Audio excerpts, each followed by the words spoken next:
My name's Kath Macdiarmid. And you have won one of the prizes. I have one, yes. Can't believe it. I can't believe it. It's a bit overwhelming, actually, yeah, because it was quite a personal thing to make for me. And so to have it recognised by other people who didn't know my dad, because he passed away in February, is amazing to have that prize. So tell us a bit about your dad, first of all. Okay, born in Ireland, in Donegal, on a farm, and was a carpenter. Moved over here when he was 9, because he was brought up till then by his granny, because his parents moved over here. And then he was a carpenter really his whole life, married my mum when they were 21. He had this dream always to build a house back in Ireland, which they'd managed to do 11 years ago, so we'd go back and forth over there. But he became ill in summer 2022. And so quite quickly deteriorated. The last couple of months of his life, he was in and out of hospital, yo-yoing between. But my mum and sister would write down all the things that he was talking about. So a lot of the words that are in the background are memories from when he was working or things that we're worried about. So each one has got a meaning.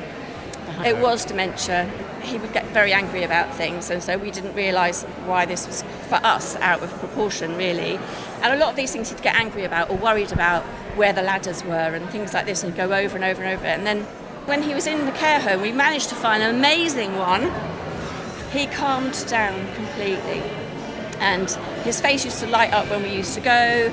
Even things like clean the grave might not mean anything to anyone else, but he and my mum used to go and clean his parents' grave in Greenford and tidy it up and things like that. So he would ask my mum, when were we going to go and clean the grave and things like that. And there's other ones that are funnier and nicer, like monkey nuts. He used to take me to Chelsea, and I was so little, Stamford Bridge, I couldn't break the monkey nuts, so I used to pass them to him and he'd break them up. But he remembered that, and he said to me, "Oh, Kath, you were so little, and I used to have to do it for you." And that was really touching for me, that he would remember something like that. And then the image itself, Yeah. then, how did you create that? And was it from a picture, from memory? Well, I sketched him a lot while he was in the care home and in hospital, and if he fell asleep particularly, because then he was captive, wasn't he? But then I did take lots of photos as well, and between my mum and my sister and I, we would always send the photos so that we could keep a track, because we split all the visits between us across the week, months. And so we could keep an eye on whether something was deteriorating. So it's actually from one of the photographs that I took, where he's looking directly at me.